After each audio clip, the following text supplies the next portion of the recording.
Hello, this is Ben, and what we're going to talk about in this video is how I got into Christian apologetics. I thought it might be interesting to do a little bit of a story there. Um, so first of all, the word apologetics is not what I would have called it until I was well into it. I didn't know what that word meant. I didn't care about that word. It was a weird word to me. But for me, it was more like I want some proof of this stuff Christians believe, and if I don't really have the proof, then I don't really know if it's true or not. But I think, as I understand the word apologetics, apologia, which it's kind of like logia translates to word.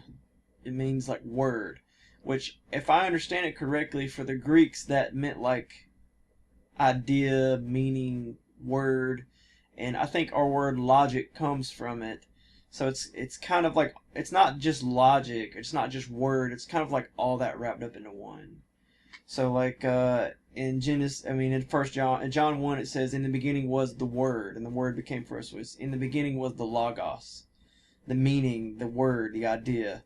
And the Greeks had a powerful concept of ideas and Plato and all that. But like apo is a Greek preposition that means out of, or like away from, or from. So like you can think of it as like a simple definition might be like a logic that takes you out of and away from something.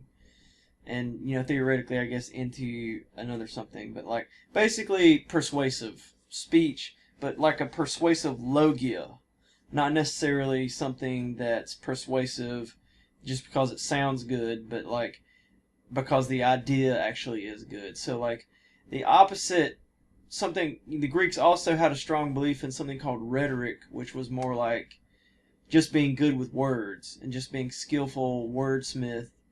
So one of their heroes of rhetoric, of course, would have been Odysseus. And there's the story where there's a Cyclops, and Odysseus tells the Cyclops that his name is Nobody. The Cyclops is kind of dumb, and he's like, okay, whatever. And then Odysseus blinds the Cyclops and gets away. And everyone's like, well, people come back and like, well, who did this to you, Cyclops? And the Cyclops said, nobody did it. And so that's a great example of Greek rhetoric. And the Greeks had this concept of rhetoric, like being good with words, especially Pericles' famous speech, which apparently 1 Corinthians models that, and uses that as kind of a jumping off point. But Plato was writing about Pericles' speech where the Athenians defended the city of Athens from being conquered, and Pericles' speech was commemorated as like the great victory speech that everyone had to learn.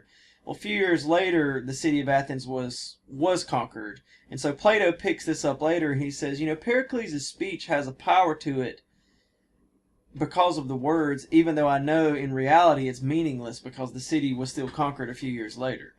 And so that's the Greek idea of rhetoric. Although it can be broader, it doesn't have to mean speaking persuasively in a tricksy way, but it can include that. It's just being skilled with words.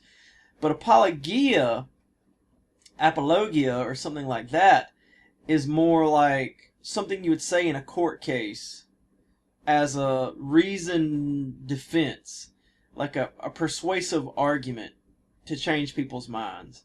So like when Socrates is brought to trial and he's given his defense argument, he says, "Here, my apologia." Or when Paul in the book of Acts is before King Agrippa, he says, "King Agrippa, hear now my apologia." Because the book of Acts, like all the New Testament, is written in Greek. Another example, in Philippians 1, Paul says he's in chains because of the apologia of the gospel.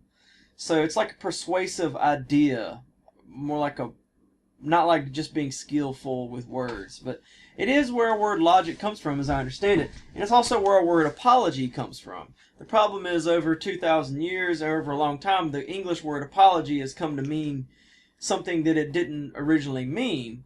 Now it just means saying you're sorry for what you did, and then they'll let you off the hook, which is kind of like a persuasive speech in a way. But English, has changed a lot over the years. I was reading the King James Bible the other night, and Jesus said, he uses the word meat as like where you would use the word just for food in general, like, and it's just like, oh, so like vegetables and bread, like all that's meat, and I was like, yeah, I can see that in English. Things change over the years. But anyway, how did I get into apologetics and proving what I believe? Well, when I was little, when I was a child, I went to church pretty much every Sunday. So like, my parents got divorced, and I'm gonna try to do this talk without saying anything super negative about anyone. But I have to tell my story. I kind of have to say, I have to try to do my best here. Because there's so many people, I've wronged people, other people have, done things, and I don't want to that's not what I'm about here. But in terms of my story, my parents got divorced, and there was a lot of division. Like, they didn't really see eye to eye, I guess.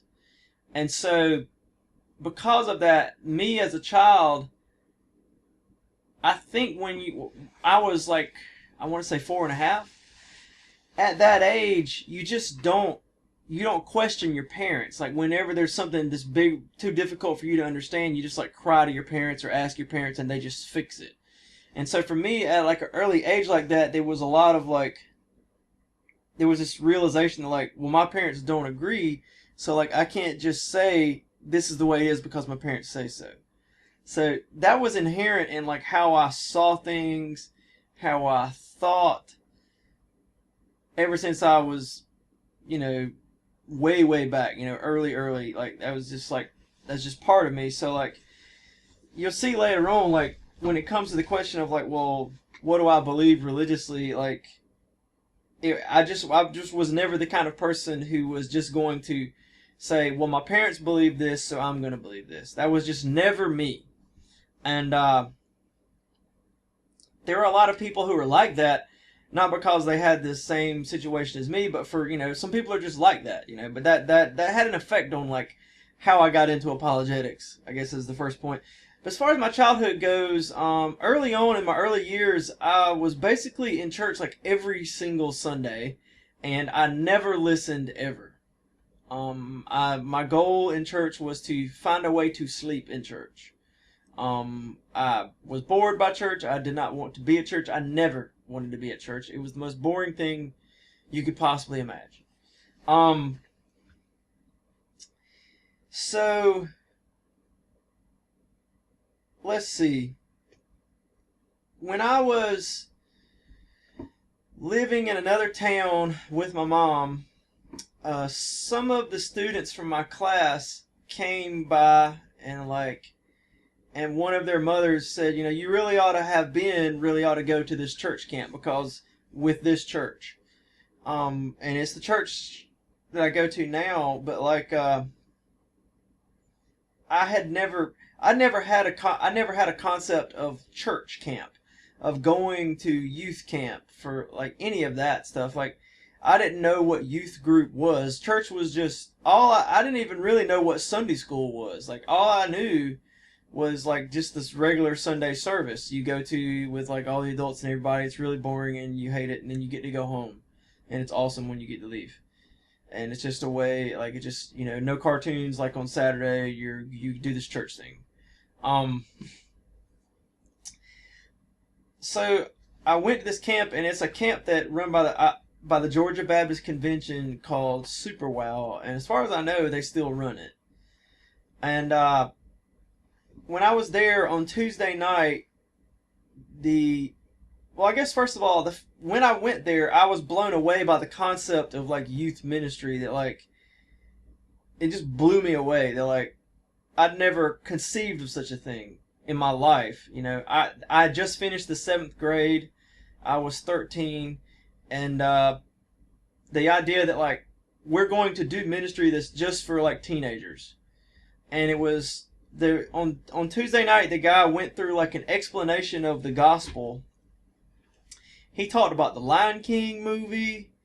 He referenced that a lot. I think he was like the chaplain for the Florida State Seminoles or something. He preached through the Lord's Prayer, as I recall, and it was very it was mostly what Christianity is and like how to be a Christian. I don't know that he preached on it that much, but like it was that night that like it hit me that like, okay, Ben, you have to make a decision like on what you think about the religion thing. Like you can't just like continue, you know, you've never really thought about this question, but like this is kind of an important question. You need an answer to this question. And so, I mean, a lot of stuff went through my mind that night. And like my thoughts in my mind were going like 9 million miles a second that night, honestly. Just, I was, somehow I came to believe that like, first of all, as you know, as I've said, there was no way I was just gonna like believe what my parents believe. I remember thinking to myself, I was like, well, do my parents believe in this stuff he's talking about? He's talking about this Jesus dying on the cross stuff. And I thought, well, do my parents believe it? And I thought, well, I can't, I can't just go with like just whatever they say, you know, I mean, they might be wrong, you know. And I always had that, you know, more of a like, I got to figure this out for myself. Like, or not so much had to figure it out for myself, but I have to know what's actually true, like for sure, you know. Because just because somebody tells you something, it doesn't make it true. So anyway, how do I put this? Let's just say, you know, I could go into a lot of detail, and let's just say that like a lot went through my head, like a lot, and somehow I came to the conclusion that God exists, and then on top of that, somehow I came to the conclusion that like I need to receive Jesus. Long story short, I prayed to receive Jesus, and it was a very important thing for me. I really believed it, with all my heart. The camp was amazing. I remember the music. There was a guy, I think his name was David Crane. He just played keyboard, and that was like our worship leader. And we did hand motions for like everything. I remember we sang "Lean on Me," and it was like, "The Lord liveth." You clap twice, and blessed be the rock. And, oh God, you are my God. I remember that one. And Lean on Me. Those are the songs I remember. And a lot of clapping. We were supposed to clap along with every song. And our God is an awesome God, just like the part that's like, doesn't sound crazy. I remember that being like used a lot too. So anyway, after that, the whole next year I was in school, basically my 8th grade year, I had a lot of struggles with like what my life meant now because I was a Christian. And I'll just briefly say, like, when I was in 7th grade, I was very obsessed with like with other people thinking like that I was cool and being part of like, I guess you call it the in crowd. And I was never really successful at being part of the in crowd. But it was like all I cared about. I worshipped it. And when I went into 8th grade, you know, I was reading these Bible verses and this Christianity stuff, and like I was very convicted about that, and I was very torn because like I did not want to give it up, but at the same time I knew I had to. And it was a very difficult struggle for me. But eventually, you know, I prayed to God, and I guess the realization I had at that time in my life during 8th grade was like, you know, it doesn't really matter what people think of you, because what matters is what God thinks of you. This was like a big, you know, realization I had kind of on my own. I was like, because if God says there's something wrong with you, and if God doesn't like, I mean, so like I realized like people either like you or they don't like you. And so if people liking you and not liking you is going to be based on reality, then it's going to be based on like, is there something wrong with you or not? Because if there's nothing wrong with me, or if I'm awesome and they don't like me, you know, then like, I mean, that doesn't make any sense. Or if they just do or do not like me and it has nothing to do with like who I am as a person in any way, that's ridiculous. But like, I realized like if God doesn't like me and people do like me, then I need to change. And if like if people don't like me and God does like me, and God approves of like what I'm doing, then there's nothing wrong. Like I need to stay the same. And so like the defining factor, I came to the realization like it's what God says of me that's actually accurate and correct. And what other people say, I mean, who knows? I mean, they might be right. I did come to realize like I don't always know what might need to change about me, and so I should be willing to listen to advice from other people in case something needs to change about me. But that was a difficult struggle for me.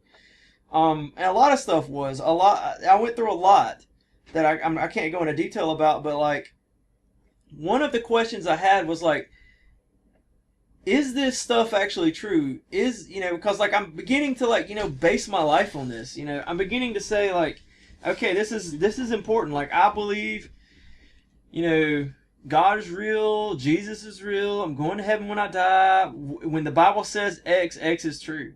One thing I struggled a lot with at that time was all these verses in the Bible about like if you pray for something to happen and you have enough faith, like it will happen. I think just more personal reading and investigating the Bible on my own. I had like kind of a far out version called the Living Bible, which is paraphrased. I realized that like it doesn't really say that in the Bible that like you just pray for things.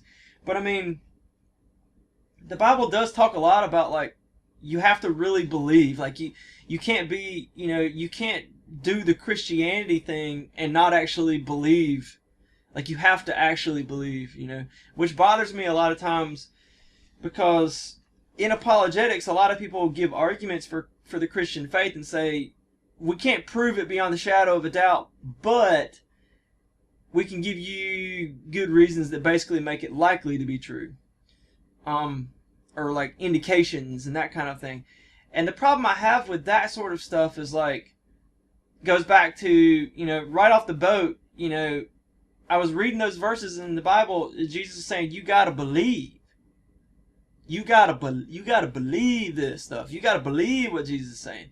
And it was that same struggle I think a lot of teenagers have that I had at that time was like, if you don't really believe in Jesus, then like you're not really a Christian. And Jesus is pretty stern with the whole like, he talks about like, the apostles couldn't cast a demon out because they didn't have enough faith. He talks about, if you just have faith the size of a mustard seed, then you can move a mountain. Which means that like, basically, if you can't move a mountain, you have no faith at all. Like it's like a either or, like he's just saying you gotta have faith. If you don't have any, if you can't do everything, that kind of thing, But there's a lot of verses in there that are like, you gotta believe, you gotta really, really believe it. Jesus says, apart from me, you can do nothing. He says, if you confess with your mouth and believe in your heart that God raised Jesus from the dead, you will be saved. Like you need to really believe it. And so that's one thing that always bothered me later on about, Christian apologists who say, there's no way to know for sure, but, we've got some, good evidences. Well, that doesn't really, resolve the question. Although I think I understand why they would say that now. And I might even almost, not quite, but almost agree with that, but I'm not willing to go there. But we'll get to that later. So I struggled a lot with like how I knew it was true, and I came to a conclusion during my 8th grade year. This was a less rational conclusion than my other conclusions I came to, was that it was the music. That somehow the music of the camp was so incredible that like it was like some sort of transcendent experience, spiritual experience, and I understood that it was true because of the amazingness of the music. And that was really like what I thought. 13 and then going on, 14-year-old me. That's what I thought. That's legitimately what I thought. And so I was like, I'll go back to the camp the next year. It's quite simple. And when I go back to the camp, the music will blow my mind, and I will know that it's true. And I figured that convinced me. It was just the music. That's all I needed that whole year. So I went back to the camp, and I did everything I could with all the music. Like anytime there was, So the first year I went, when it was like they were like, "Come on, everybody clap, get into the music," and I was like, not always into it every time, you know. Well, the second year I went, I was 100% the master of the music as far as like being excited to sing along and everything. I was that guy. I'm grabbing a little outlet thingy here, and so here's the point. As the week came I kept thinking like, well, it'll be tomorrow or something. Tomorrow, as I went through the week of the camp, I was like, well, the music didn't come through to me today, and I reasoned in my mind, I was like, well, it wasn't until Tuesday that it got to me last time, so maybe it'll take a couple more days, no big deal, right? Well, I remember specifically the last little activity we had before we got on the van, and we were like playing around on some rolling chairs in like the hotel. We were playing soccer like on rolling chairs, it was the three of us. And I remember having fun doing that and just thinking to myself like, well, it didn't work, Ben. Like, you waited all year for this music at this camp, and that was gonna be how you were gonna know for sure that it was true, and like it totally didn't work. And so, that was a good old trial and error, right? I waited a year, right? And so, and I remember like the music was loud. I'd never been in sort of an environment that played music that loud, and I could hear it ringing in my ears. Like, I could still hear the songs going through my ears. Like, I could literally hear them as I drove back home. It was like, so, I mean, and it was that way the first year, it was just so like, the music was mind blowing for me at that time in my life. Like, I mean, I could legitimately like still hear it in my ears. It was just like, the experience was so like raw and loud. And so that put me on a struggle where I started to question like, well, then I said, well, then since the music isn't going to work for me, then like, how can I know that it's true? I'm not going to have a way. And that became a problem. Like, okay, now what do I do? That was my one way. Now, for me, the struggle with atheism and whether or not Christianity is true and whether or not God exists, it boiled down to like, do I have any proof or not? Do I actually know or not? I personally never struggled with the problem of evil. In fact, back when I was in 8th grade, I remember someone told me in the locker room, another kid, he just told me the problem of evil. I was talking about God and stuff, and he just laid the problem of evil on me. And I heard the problem of evil, and like, I was immediately not persuaded by it, and it would just seem like a dumb argument against religion and against God. Like, the first second I heard it, I was like, well, that's ridiculous, because in my mind, I was like, well, what about free will? Like, what about like the ability of us to choose how we live our life? I mean, that seemed like just a total game over for that argument to me. And the kid came back and said, well, God could like give us free will and still, we could and like make us be good. And I was like, no, that's fully retarded, Which I guess you're not supposed to say that now, but like, if you want to be in character for how we spoke back then, that's totally how we spoke. Anyway, so especially as I got a couple years older. So I began to struggle a lot with like this question of like, well, how on earth do I know any of this is true? I really, really, really, really, really, really, really struggled with it. Like, it really bothered me. And I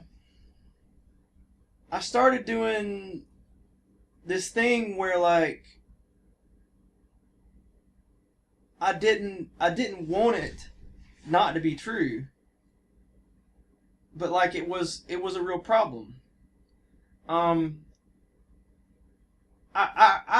be honest, like, I was a person who like, I wanted it to be true, but at the same time, I didn't really think that there was any way to know it was true. So like, the question is like, well, was I an agnostic?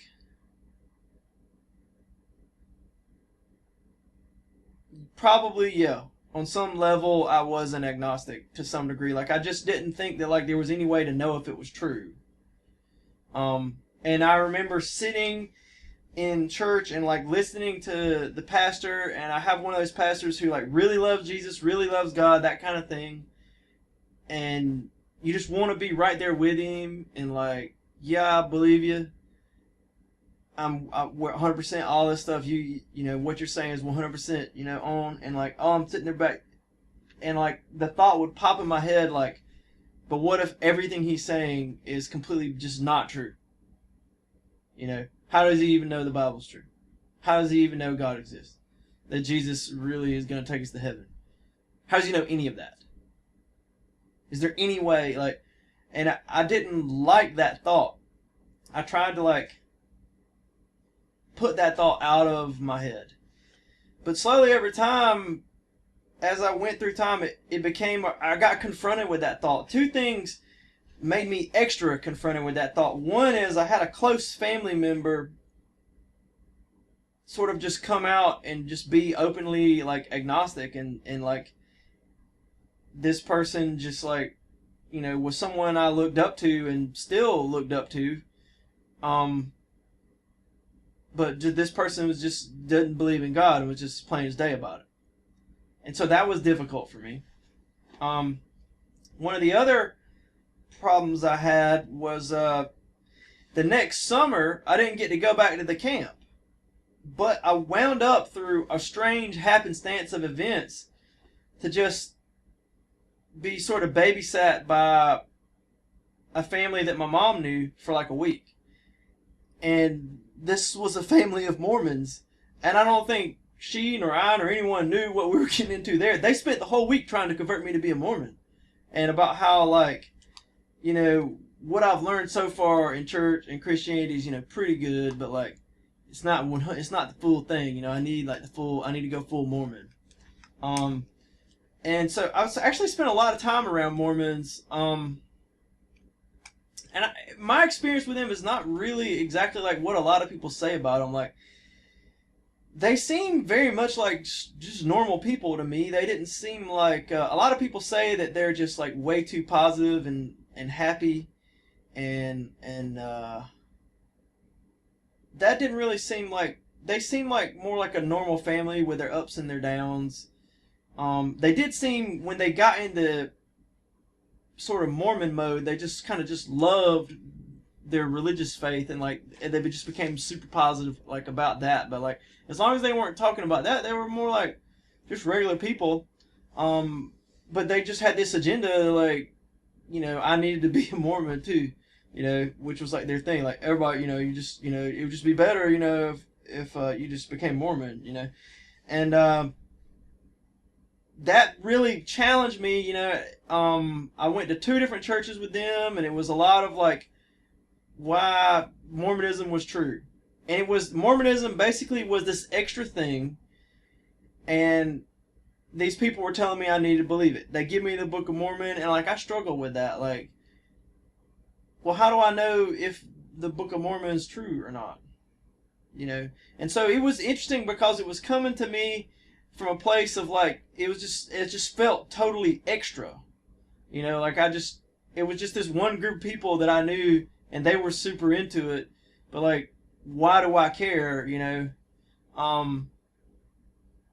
It didn't feel like it really was any. They didn't tell me like they had any big changes. Like, they always sell Mormonism as basically the same thing as Christianity plus like a few extra things. So it was like, I remember asking him, I was like, well, what is the point? Like, why would anybody, why does it matter if you're a Mormon or not? And he was like, well, it's just people who are Christians who are just looking for more. That's what one of the guys told me.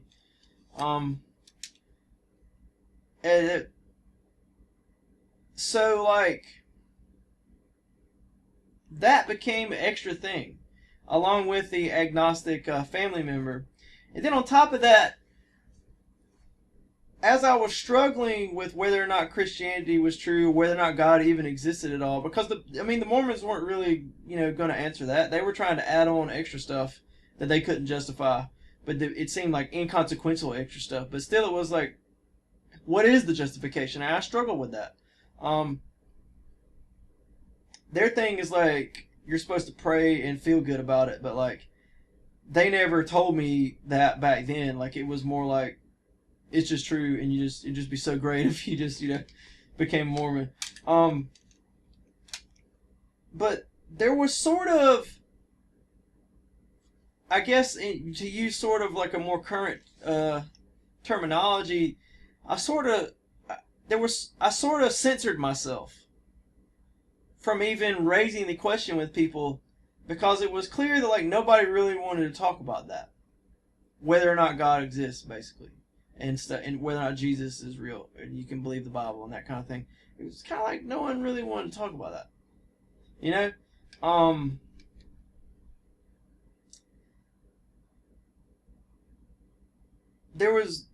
My father was the only person I know of who, when I asked about it, and I didn't ask a lot of people about it, because some of the time when I asked people about it, I got like non-answers.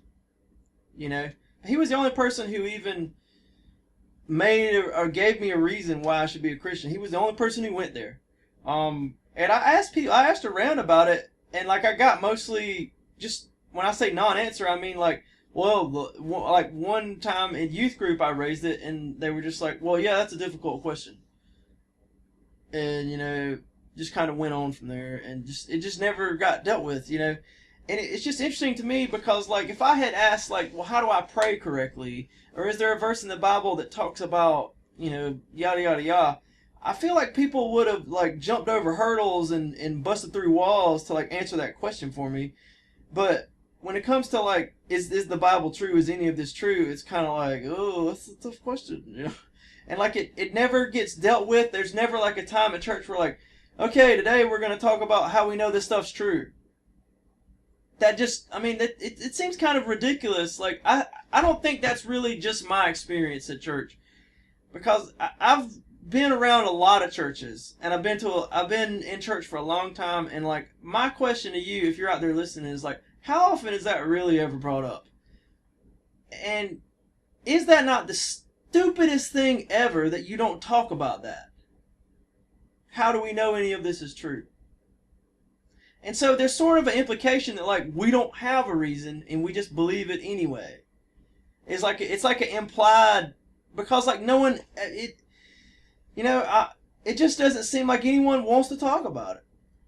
It should be like a basic thing that like we normally we talk about so many subjects over and over and over and over and over again at church, that like, to the point that people are sick of hearing about it.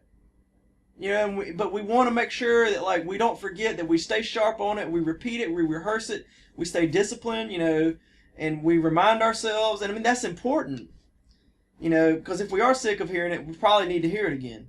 But like, my point is, there's definitely plenty of opportunity to hear just one proof for God's existence. Just any little shred of evidence kind of thing. It's ridiculous that like it just doesn't come up ever. So I definitely censored myself, and really, we'll talk about this later, but like the environment back then was very like, people gave reasons why you shouldn't ask that question.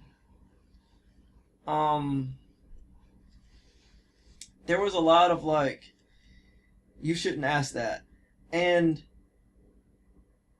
I don't know how to put this. It's kind of hard to like sum up thousands or I don't know, hundreds of sermons and stuff, but like the idea of, hey, just have faith,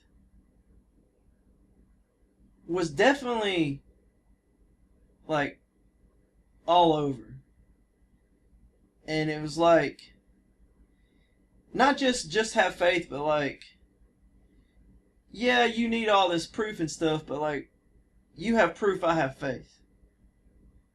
And that was definitely something that was around. It was like, I remember people bringing it up that, like,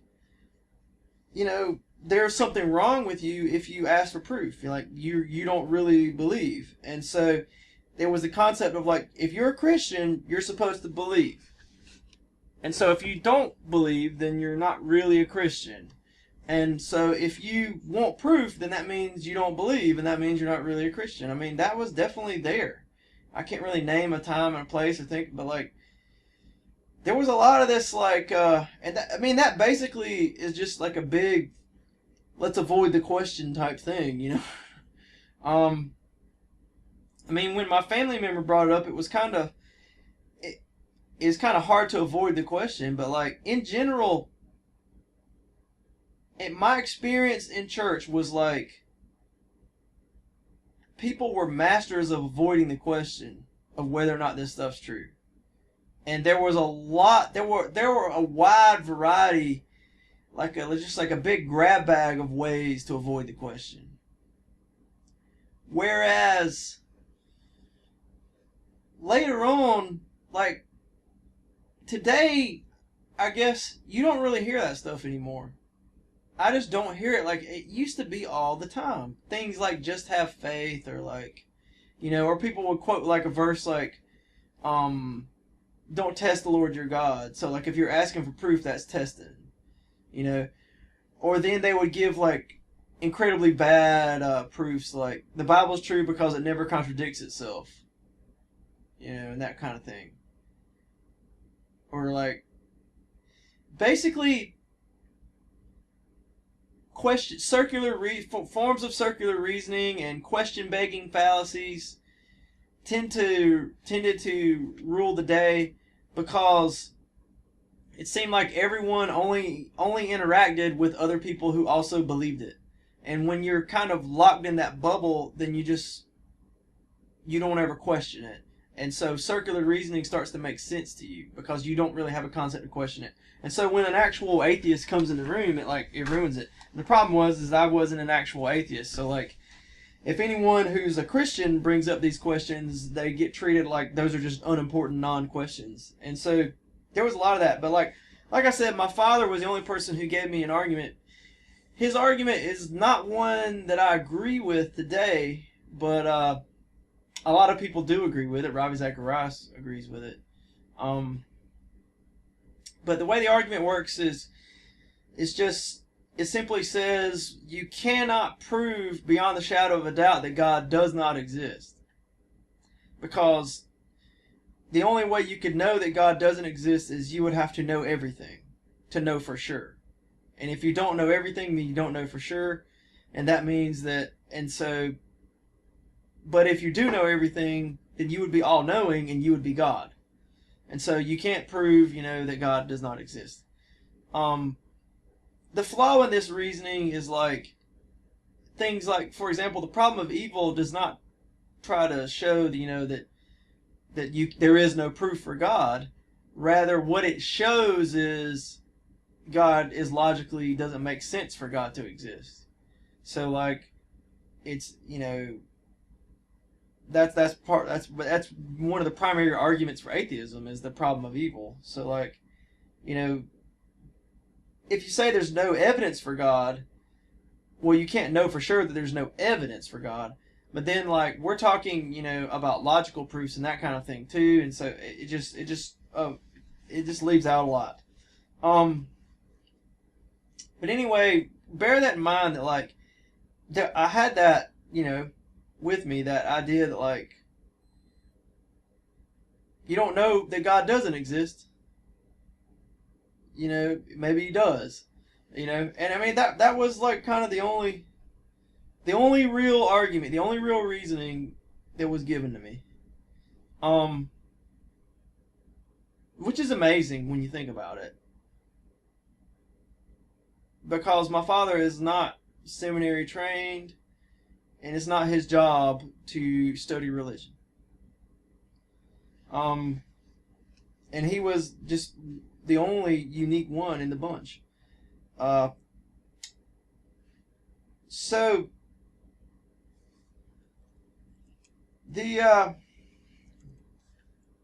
I guess what we have to get to is now the third super wow. After that year, and after struggling and gotten to the point where like I really struggled, like in church I was developing sort of like a tick when like the thought would pop in my head that it's not true, like, and like I was just trying not to think about it, and like as I got into the spring and the summer, I realized, you know what, I've got to, I can't do this anymore. Like I've got to know, and so my church had like just not gone to that camp, but then they went back, and so after my sophomore year, I went to that camp with the church, and it was interesting because the the other time I'd been, I felt like they had all the answers, and I wasn't tough enough or brave enough, and didn't have the courage enough to take a stand and like accept what they were right about.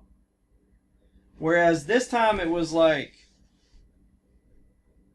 I felt like I didn't have the answers, and I felt like they didn't have the answers. And I actually went down front at the altar call with one simple thing, and I thought to myself, like, well, they sure want me to come down front and talk about my religion and what I believe. And I was sort of in an atheist mindset. I was like, and I went down there with like, I don't know if this stuff's true. I do not know if it's true. And like, and they want people to come down front, and they want to talk to you about it. Well, I'm one of those people because I wanted to know. It wasn't like I didn't care, but I was, 100%. I was just like, I'm gonna go talk, and I wasn't very hopeful. I didn't, I was like, I don't know if these people are gonna really have answer for this, but I was like, I'm in a different environment, like whatever, let's go for it. I went, and they take you back with like, some random youth minister from Timbuktu, and he's going to tell you that he's going to answer your questions. And so I was like, I told him what my question was. Like, I don't know how to know if any of this stuff's true or not. I prayed to receive Christ, but like, is it true? And like the guy looked at me, and if I remember correctly, he just said something like, "Yeah, I have no answer. I don't know," or something like that. He just like had no idea how to answer that. And I was like, okay. And I was really grateful. Like he was very honest with me at that point, and it was kind of like a where do we go from here point. So it was like me and the preacher guy are kind of like, we have no idea if Christianity's true. And like I wasn't there to give him a hard time. I was honestly seeking, and I think he seemed like he was honestly like, yeah, don't really know, buddy. And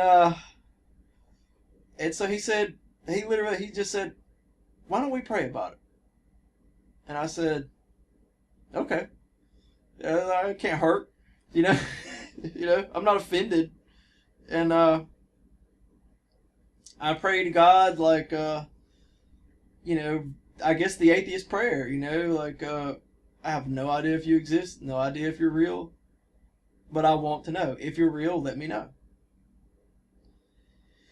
And so I came out of the room, and like my family, well, not my family, my church family, it was all there like excited about whatever decision I made.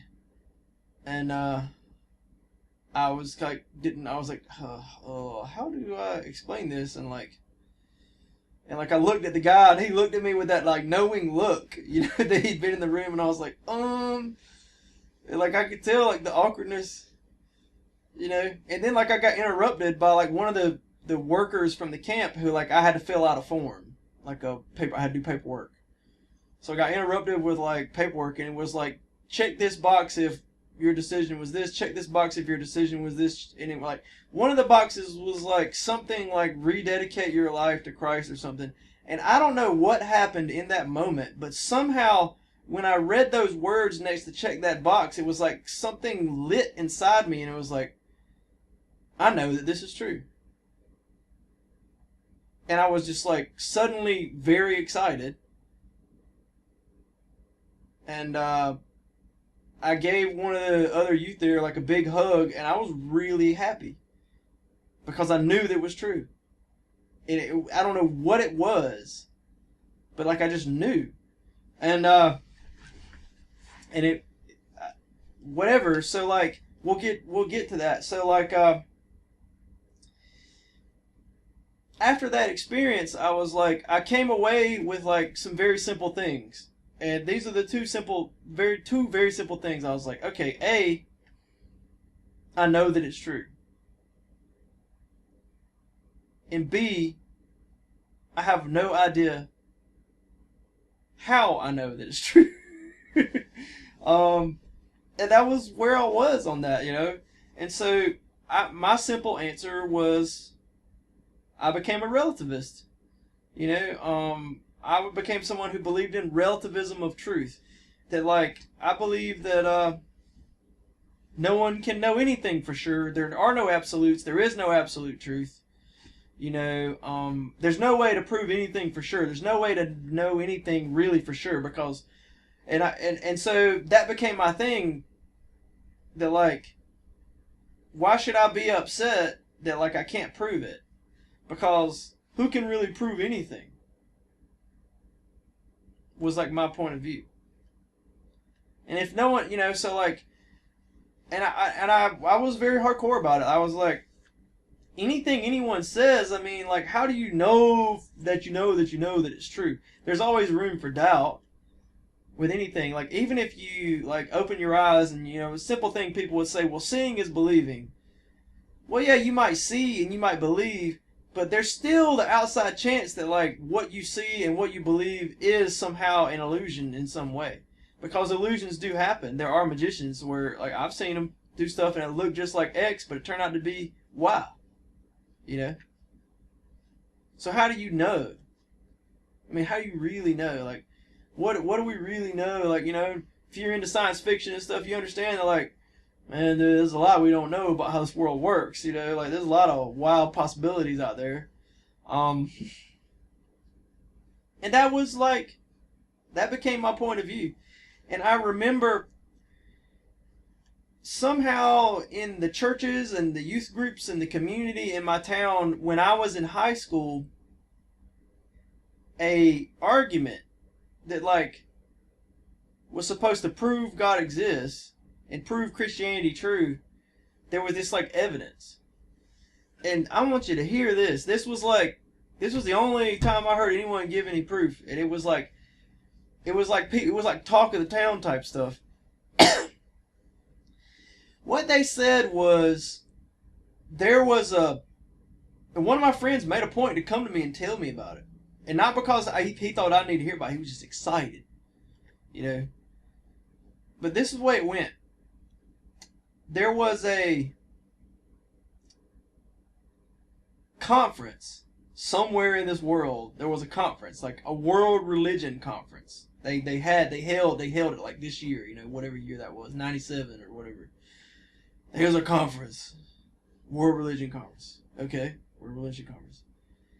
And the only people that weren't invited were Christians. And I was like, really? Like no Christians? No of any kinds of Christians out there? And he was like, whoa.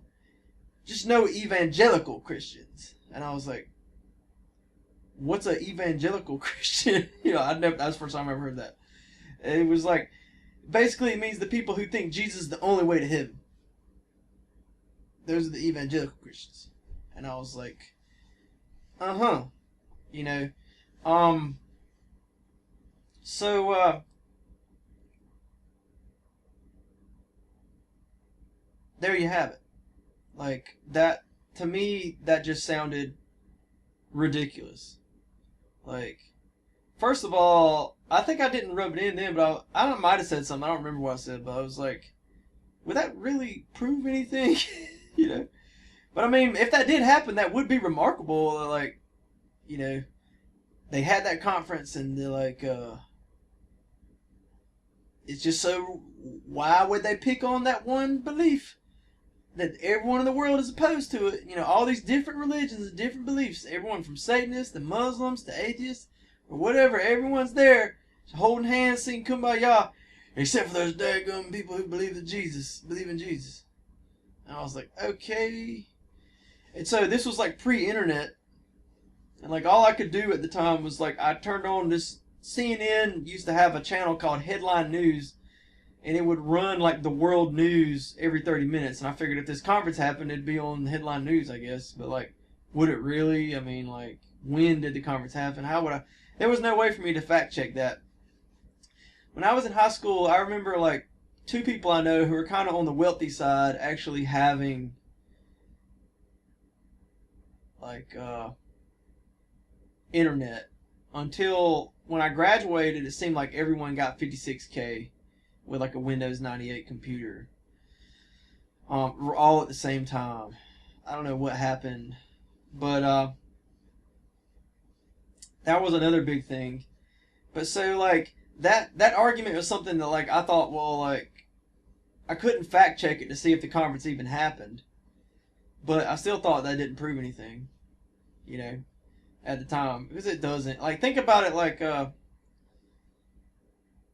mean, someone regurgitated that argument back to me later on in life when now I'm in that position where you try to introduce apologetics into churches, and someone like regurgitated it back to me.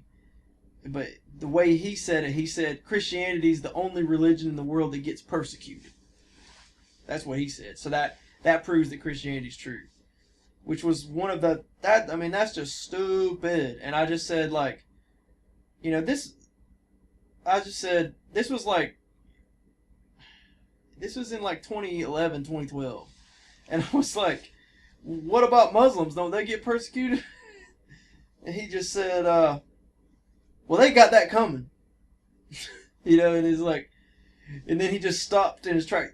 Oh, yeah, but that still would refute the argument. Because just because Christians are persecuted doesn't mean they're right. Maybe they're persecuted because they're wrong. Like, that's just not proof. So, when I got internet, one of the first things I did was I found, like, atheists online. And basically through internet forums. It was like, oh my goodness, atheists are out there and they want to talk about this stuff. This question of like proof and stuff.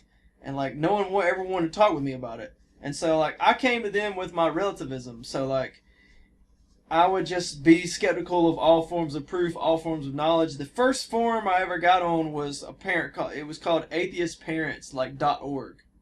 I think that was the first time I saw .org, and I was like, .org? So weird, .org. I was probably using Yahoo search. And then I found the worst, the Atheist Network. And like these people, this was the world of trolls before anyone was using the troll. But like basically if you bring up anything on Atheist Network, then like people just come back at you with like 900,000 like 5-page posts and just drown anything you say in like a million posts from them. And they all have the appearance of like actually proving something, but really it's just like, as atheists always do, just straw man after straw man after straw man after straw man after straw man after straw man. Let's see. I went on to I had some more interesting debates about it on actually some metal music internet forums. So I had friends who were into metal bands and into screamo and emo bands, and so one of those websites, I don't know if it's still around, was called hxc.com. And then I had another friend who like ran a website and had their own server called hardcorechristian.com. And back in those days, they actually, that friend of mine actually made Under Oath's website. He said he made it for $200 when they put out Changing the Times, when they changed how they sound. But I remember debates happening on hxc.com and on hardcorechristian.com. This was a little bit later. This would have been during my third year of college, so those debates actually came, and even in my fourth year of college, those debates actually came much later. So I skipped over some stuff we're going to have to go back and pick up. But I remember that was the first time I ever heard the omnipotence paradox, and I'm trying to debate people on that, and some other stuff. But sometimes atheist debates on websites that aren't like atheist versus Christian websites are better because you don't have like you don't I can't deal sometimes with like atheists who like want to have comment debates with me because I can't help myself. Like it's like I say that like I enjoy the debate and replying and going back and forth, and I do, but like I enjoy it a little too much, and I'm kind of like a dog who like becomes crazy, and it's like the the it's like when I know that they've posted, it's like they rang a bell, and it's like all I can think about until the next time, and it just drives me crazy on the in between, and I don't deal with it well, because I get so obsessed with like breaking down or deconstructing whatever they had to say. Like it's not a healthy obsession for me sometimes. But let's see. In my first year of college, my friends of mine started a Bible study, and so the way this Bible study went was like they had all gone to church camp, which was like a different church camp. It was like in the woods church camp, and they came back and had like jobs as some of them had jobs as youth ministers, and they were like on fire for Jesus kind of thing, and like they invited me to their Bible study, and I started going, and at the beginning for like the first couple months, it was like it happened after Sunday night church, and it was the associate pastor of the church actually came and led it, and he really put in the time and the effort. And his wife came like with her baby, and she went back to like one of the bedrooms and like just took care of the baby back there. I mean, it was like it was impressive the amount of effort he put into like these young people's desire to like know about Jesus, and like he led these like Bible studies, and they were intense, and it was a lot of ideas and a lot of like trying to understand like what Christians believe. And what happened was he eventually had to stop coming, and there was one kid in the group that like I guess we all looked to he seemed like, I guess someone who had the most like church like background, that like he would like start leading the Bible studies. And like what happened was we had a bunch of people come in who like were we weren't even that well acquainted with, and they showed up one Sunday and like there was just no Bible study, and we were all kind of like expecting him to do it. And so like later that week, we kind of had a house that like we all hung out at, because like 4 of my friends like rented a house, so like that was where we did the Bible studies. And but some of us would just be there every night. And one night that week I was like, all right guys, I think like why don't we just like teach the Bible studies ourselves, and let's just set up a rotation where we one person teaches like each time, and we'll have a rotation. And so this other friend of mine like yells from the back room and says, sounds like Ben's volunteering. And I was like and I said, no, we should have a rotation. So blah blah blah. It was my turn to teach the first time, and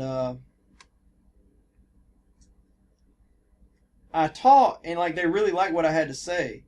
I guess over the years I've given a lot of thought to like, not really is it true, but I'd also given a lot of thought to like what Christianity really believes. What are the beliefs of Christianity? Was something I'd given a lot of thought to and taken very seriously. You could see that even from what I talked about back when I was 14.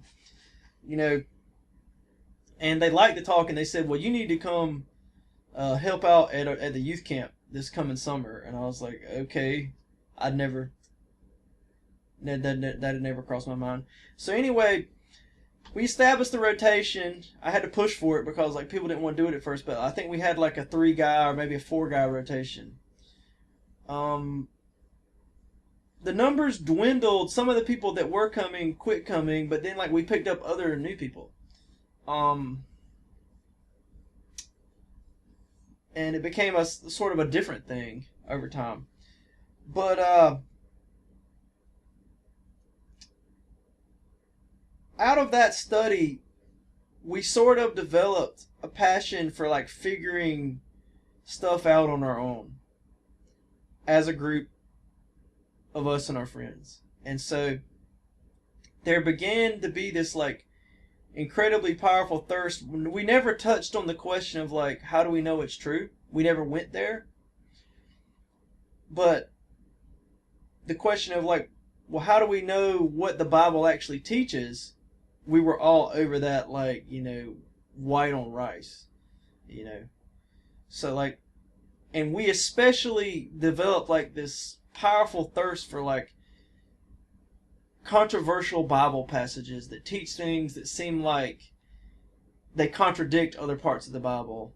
And especially one of the ones we picked up on was this question of loss of salvation. And it was mostly fun for us to like look up all the passages that supposedly teach loss of salvation. I think there was a guy who came to the college and he was like one of those preachers that like yells at people and calls all the girls sluts and all that stuff. And so then there was some like Methodist guy in the crowd who had an argument with one of the friends that went to the Bible study, and he was like, I don't know how he got on the subject, but he was all like, you can lose your salvation. And we'd always heard, like, at our church, you can't lose it. So this guy was challenging that, and he, like, quoted verse after verse after verse. And, like, so that was, like, it might as well have been a video game for us. We were like, oh, my goodness, we have to, like... And so, like, we got really into that, like, trying to analyze the scripture and see if, like, this guy's twisting it. And, like, also look at other scriptures, and other verses. And we were like trying to remember, okay, well this verse that seems to contradict what he's saying. And then like we started with like looking for like, well, I guess what you call proof text. Like, okay, this is what we believe. Like, where's a verse that backs that up? And then like the question is like, does it really, back that up? Or like, you know what I'm saying? So like we were obsessed with that, like highly obsessed with that. It got to the point where there was one question about 2 Peter where he talks about what Jesus did like after he was dead. It was not real clear, but it says he preached to the spirits in prison, and we were like, man, what's that? And we actually went to the pastor of our church and we're like, ask him what he thought about it. And we weren't trying to be disrespectful, but we weren't necessarily going to just believe something just because he said it. But we wanted to know what he thought, just in honest and, all fairness. And he I don't know, he didn't seem super comfortable answering it, but that was partly because we bum rushed him with it at like an awkward time because we were basically being nerds about our Bible verses. But we were interested in the Bible because, I mean, like, if the Bible's the Word of God, like, think about how incredible that is, and then think about how, like, dangerous that is if somebody twists it. So, like, we were so stoked on, like, that at that time. Let's see. That definitely led into an attitude of, like, there was a lot of, like, learning about how to reason things through. And we learned a lot about interpreting the Bible and proper rules of interpreting the Bible. There was more to learn, but, like, we learned a lot at that time. So then I went to the youth camp, and I was actually like, you know what? Like, I've had a lot of problems in my life when I was a teenager, and I kind of like doing this youth ministry thing. Like, I want to, like, try to help kids deal with whatever they struggle with. And so I said, okay, I'm gonna do this thing. Like, I want to do this more. And like, so it was convenient. I had two friends who were at the camp with me who were also youth ministers, and they are also were at the Bible study too. So like, I was like, can I help out in some way? Continue to like I did at camp. And they were like, absolutely. And so like, there was one that met on Wednesday and there was one that met on Sunday. And so for 2 years, I did the one that met on Wednesday, and then that dissolved. He told those kids to go to like my church that I attended It was like my actual church I'm from. And so then that rolled over into just doing that church because all those kids were just started going there. We lost some of them in the transfer, but we kept a lot of them. And some of those people, are still my friends today. Even though they were just teenagers back then, and they seemed like little kids, now they're grown and 32 with babies. Or even like actual children, children that are getting on up, and then the other church I actually did for longer. So I did the other church for 3 years because when I went off to school somewhere else, I didn't have classes on Monday, so I was able to do Sunday night there. So anyway, let's get to the point. Somehow I got to the point where I started building relationships with these teenagers, these youth, and we were at one of our houses where we hung out, and one of those teenagers was there, and he somehow, one of my close friends who was in right there with me in all this investigating the Bible stuff, he was right there with me in high school. Even when I started skating, he was the one who got me into it. He was there playing a basketball video game. And then there was this other friend of mine who was there too, playing the game. And then this teenager was there. Actually, the other two people that were there were both teenagers at the time. And the other teenager was there, and he just somehow got on, he just started asking questions about God and religion and stuff. And so I was answering them, and then he just immediately went to but how do you know that's true? And I came back with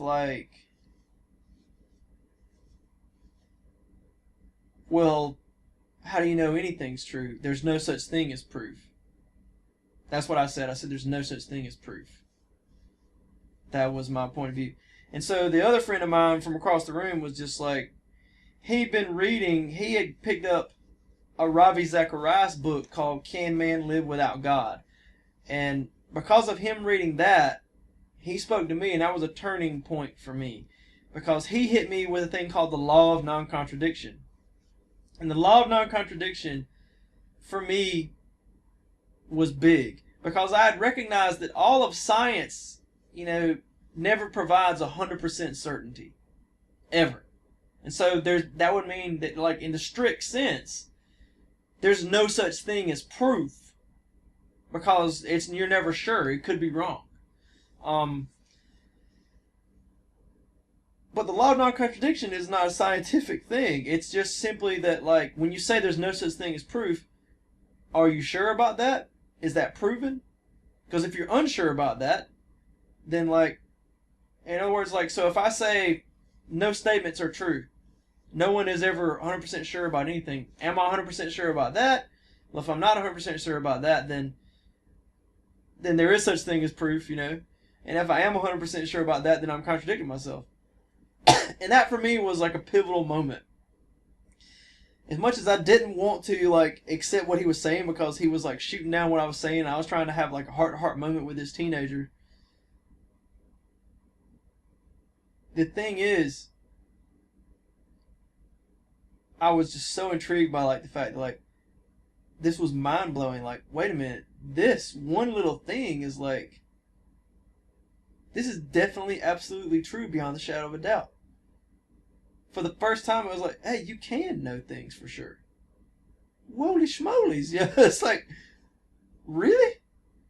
This was something you can know for absolute certainty. So I'd gone from doubting Christianity to I realized actually it's not just Christianity. And then I moved into well, I know it's true and I don't know how. And then I moved into I guess I don't really know if anything's true.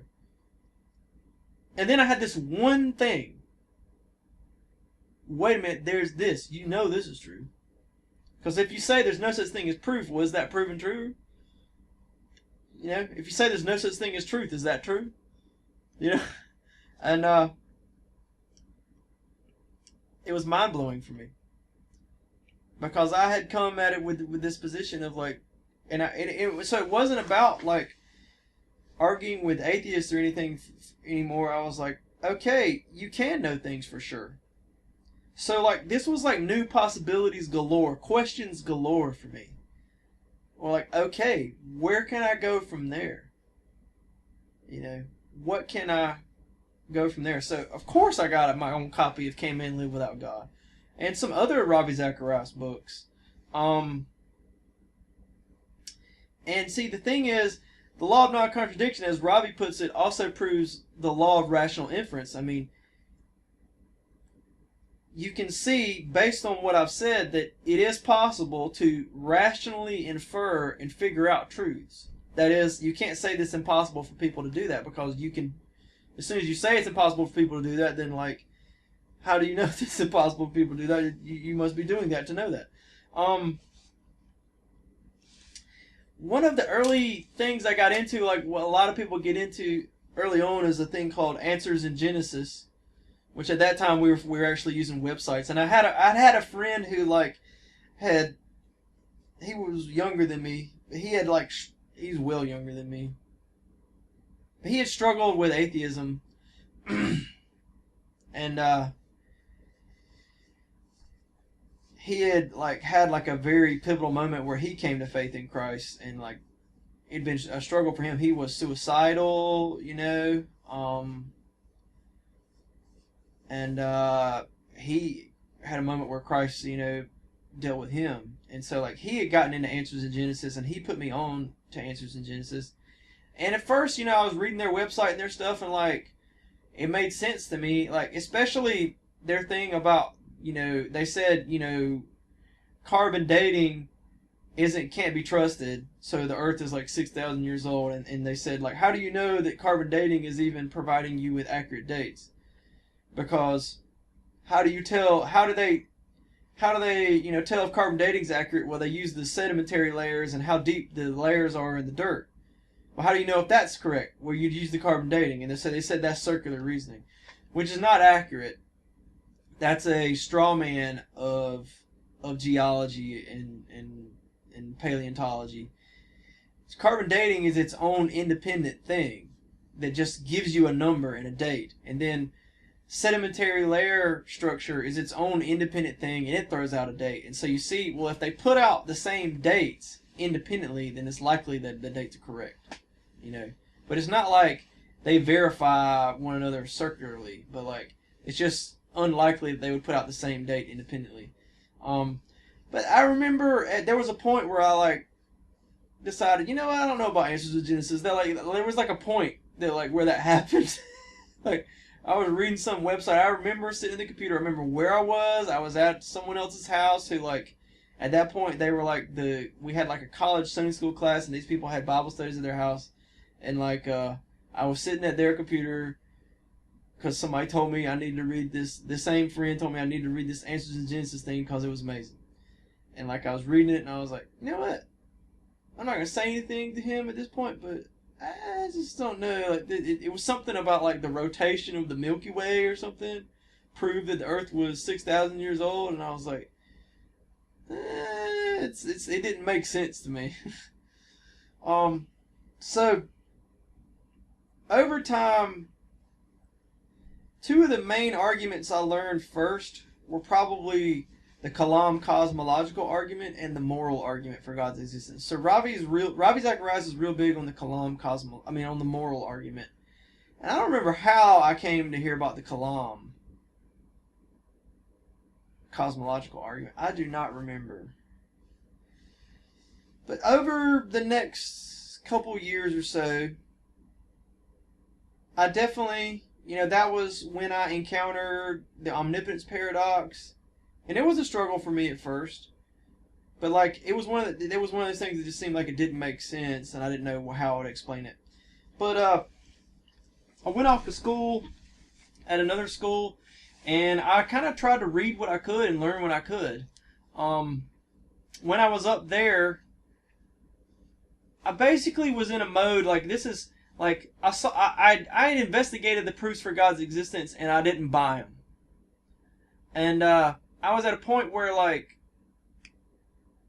I just wanted to know, and I felt like I had that inner thing that like I just knew it was true from whatever I had back when I was 16, and I never didn't understand what it was, but like I just somehow knew that it was true, and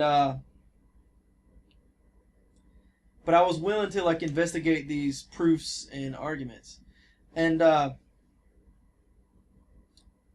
wanted to answer difficult questions.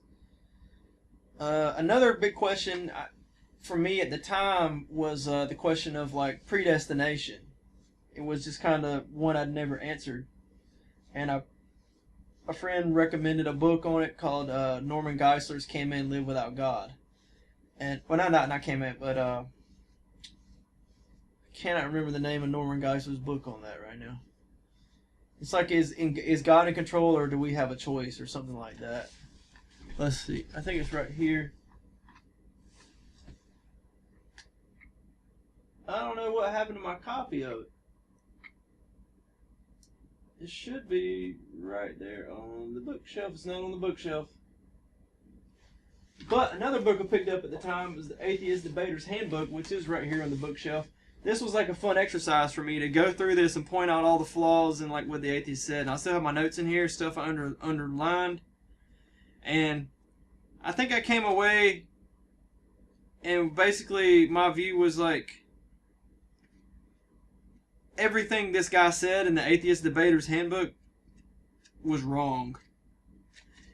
But I was like, I still don't believe that like you can prove God exists and that kind of thing.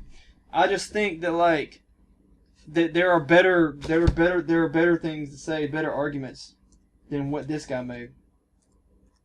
But the Atheist Debater's Handbook, I did pick that up. Where did I pick that up? I do not know. It says I bought it for $21. Wow, I was really serious about that. By B.C. Johnson. But this was a real... I had to challenge. I had to go there. You know, I had to like read an atheist book. Maybe I didn't pick up the best atheist book.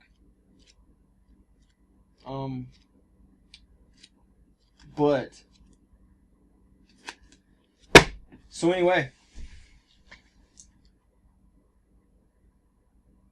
eventually I had a big thing happen in my life where I decided, I won't go into detail, that like I wasn't going to graduate from college, and I was going to not do that. And that was kind of beneficial, because at the same time, it opened me up to like, okay, I want to philosophically understand real proof for whether or not Christianity is true or not. And I began a search for like a proof for Christianity. Not just for God's existence, but for every essential thing. And I was not happy with any of the arguments, the classical arguments. I am happy with them now, but I wasn't happy with them then. And I said, well, if I'm not happy with any of the arguments, I just simply said, I want one. And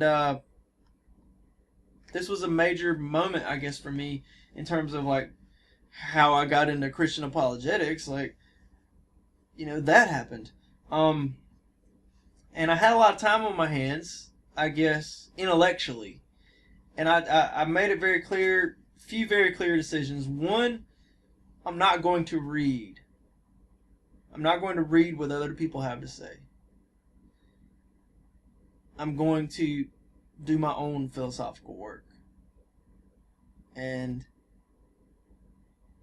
I'm going to work from the ground up with like the bare bones and start with like the simplest thing and see if I can prove it. And because I just wasn't happy with the arguments that were out there. I also said I've got to be brutally honest, and I can't let my affinity for Christianity affect my objectivity.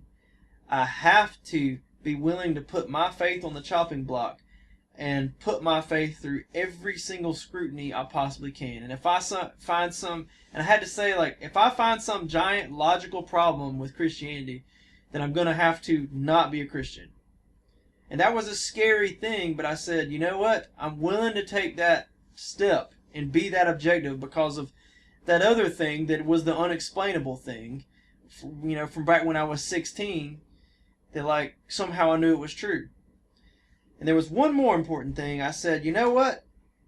I came to a realization. I was like, whatever happened when I was 16, I think was tied and linked back to when I was 13 and first became a Christian.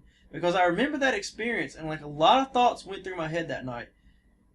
And it was like I was somehow reasoning through that like it was true, but like it was like I couldn't follow my own reasoning. It was like too many thoughts at once. And I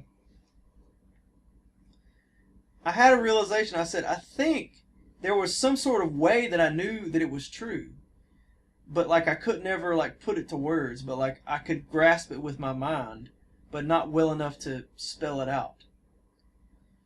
And so I began sort of like, I guess what C.S. Lewis calls a regressive journey. Like, I wasn't looking for proof for what I already believed. I was looking for like why I believed it in the first place.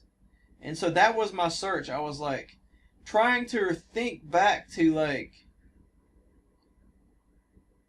that experience of how I became a Christian, because it was like there was a lot of reasoning going on that night, and so I was like, okay. And so I went back, and so it took a long time, and it was a very interesting journey because like there were questions that like I had there was one question that I wondered about since I was 8 years old that like I had to confront. And that particular question, you know, I came up with what, as far as I know, is a unique proof for God's existence. But not just that, I moved from there to one of the next really big steps was like morality. In other words, like, just because God exists, like, why should God care about anything? How do we know that it's good to do A and bad to do B? Like, how do we know that? For my proof, I worked from the existence of God, which was already proven, and then came up with a proof for like, this is what is good to do, built from that, and then worked into like, okay, and I also proved that we exist, and then I moved into like, okay, well, what are the ramifications of our existence, and then had a unique proof for Jesus, which I prayed about a lot, and God led me to like certain Bible verses. And the interesting thing about this quest was like, I had a job like doing yard work, and it didn't interfere.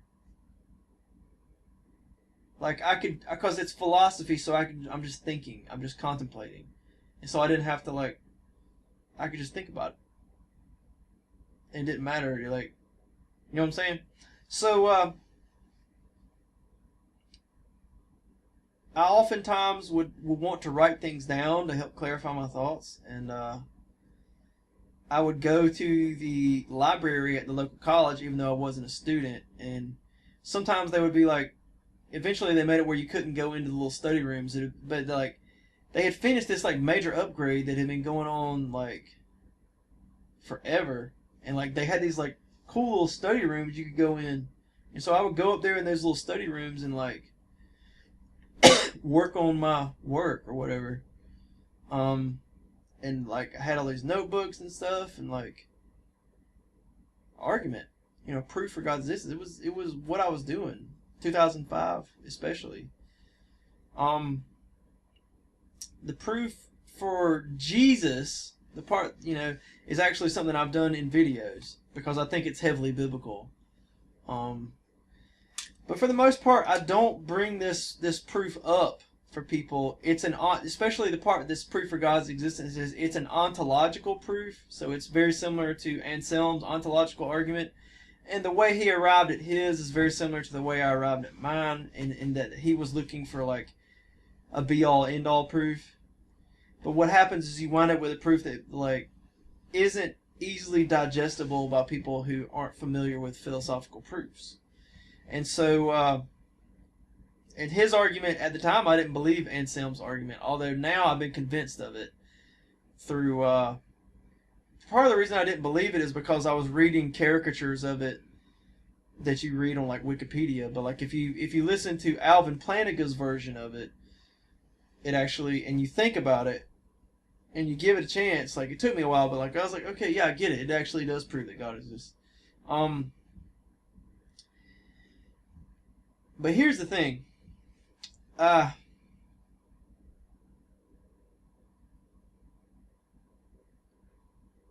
got more interested in doing apologetics and introducing apologetics into churches.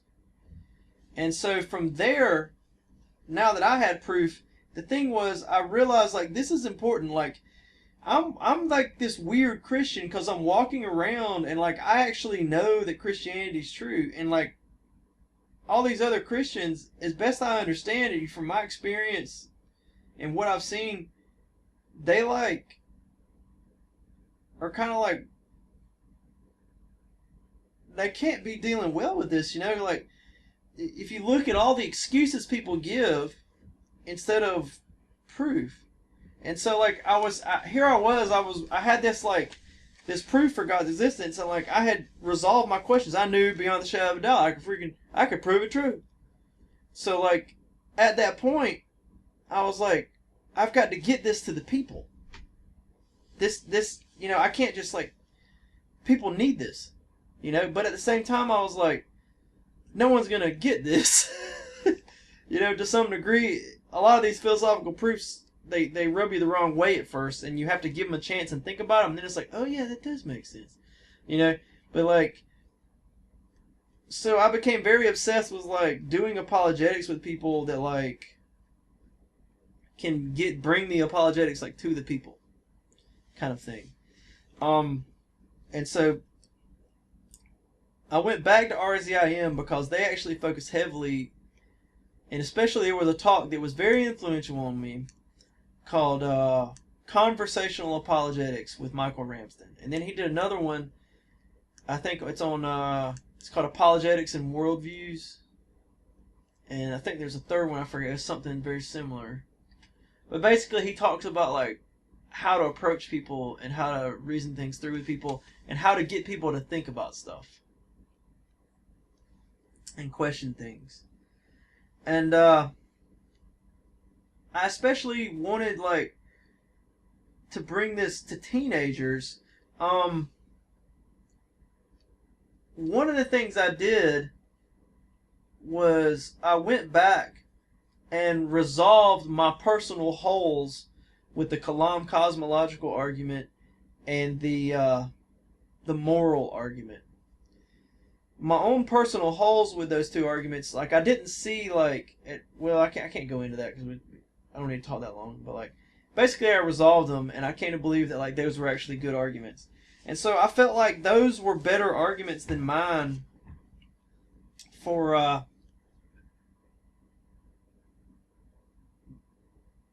people. People are going to be more receptive. And I became more interested in doing apologetics with the average person, introducing apologetics into a church, doing apologetics with teenagers, and that kind of thing. And those are kind of hard audiences. I've seen a shift over the years. At first, I got the opposition that I expected from people who like, why can't we just have faith and that kind of thing. But I would say if you look at 2013 And you fast forward to like 2015, I've seen a dramatic shift.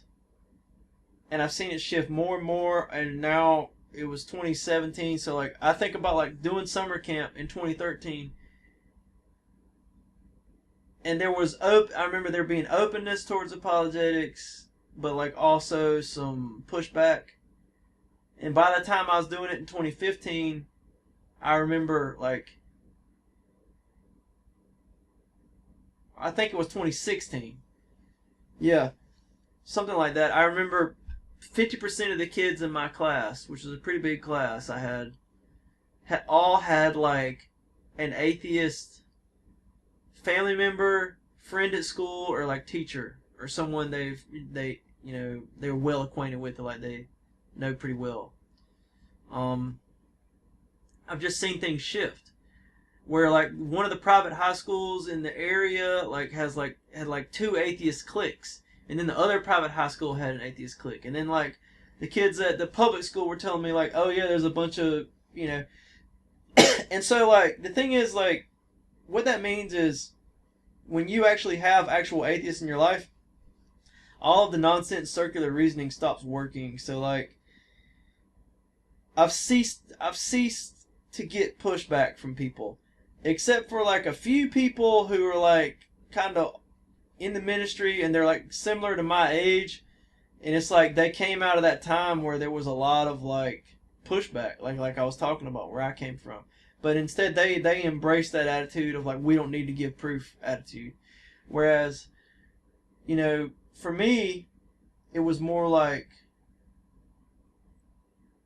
I was totally all about the proof. But at this point, I think in the last year, 2017 summer, it was almost 90% of the kids and adults in my class all had direct interaction with like people who are outspoken, plain as day atheists. So like times have changed, and no one like I don't have to. I used to have to work real hard at like explaining why we need apologetics, and I don't have to do that anymore. No one contests it anymore. It's just not an issue. Um, the I feel like I've got some advice from some people that has helped me do apologetics, and one of the best pieces of advice I've gotten is like, instead of trying to come at people with like philosophical proof that they can't get around, come at them with evidence that just proves it likely to be true for an opener.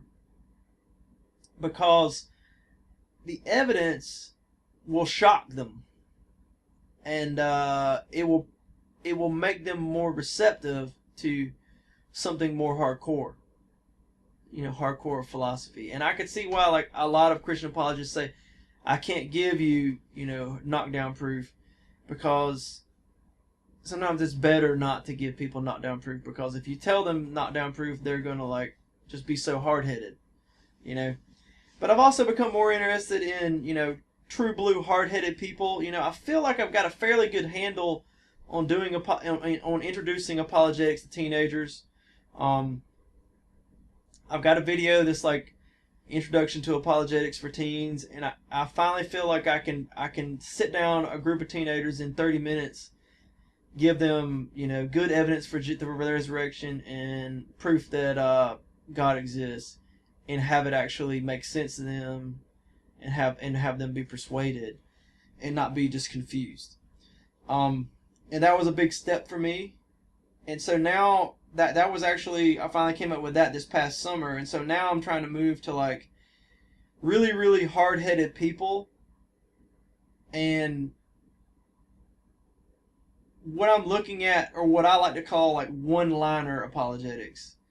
So like a lot of people are convinced not because they've taken a hard look at the evidence, but because there's like a one-liner. So like most people don't even know what the Nazi political platform was. They just know that the Nazis committed the Holocaust, and so they're just not gonna ever really take being a Nazi very seriously unless they have to, and I've become interested in that. So like a lot of people are just not gonna become Mormons because they find out that Joseph Smith had two 14-year-old brides, and they're like, okay, well maybe not that, Um, or like they find out that Muhammad had 9-year-old brides, you know, or maybe they find out that like there's good reason Muhammad was a white guy who owned black slaves, you know. But like a lot of times people are convinced by things like, you know, one-liners, I guess, real one simple, straightforward facts, like, and also things like moral apologetics. So like, if I tell you that like, well, atheism is inherently racist, and things that are like show, you know, in one quick way show that atheism's kind of stupid, or like the alternative is kind of stupid. So I guess I've kind of got more into like throwing mud at others, which maybe that's a bad idea, but I think it's highly persuasive. You know, maybe it is a bad idea. You know, the old saying is throwing mud at others, you lose a lot of ground and your hands get dirty.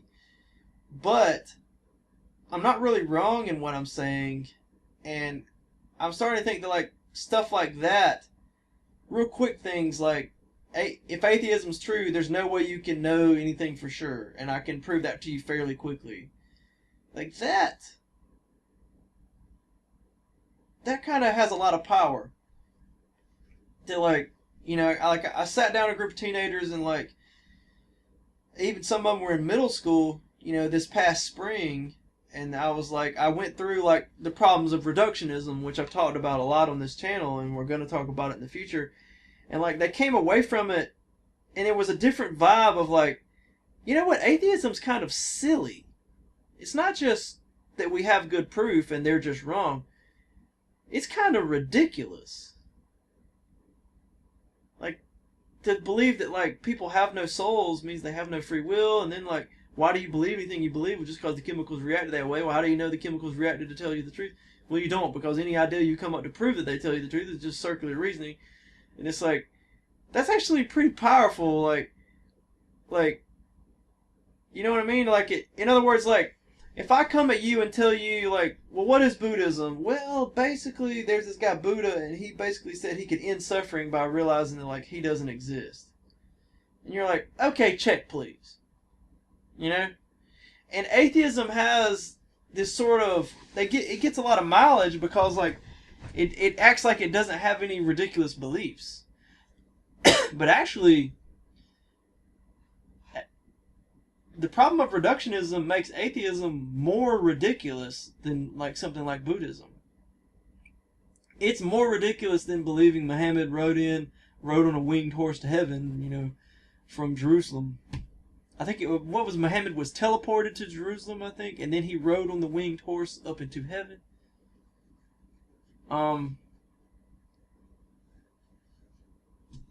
Yeah. So that's become, you know, the interesting thing to me today. But I guess the point is, as I expected, this video has been really long. But you know, whenever you try to tell your story very well, that always happens. If you're still around, if you're still hanging on, still listening to this, thank you.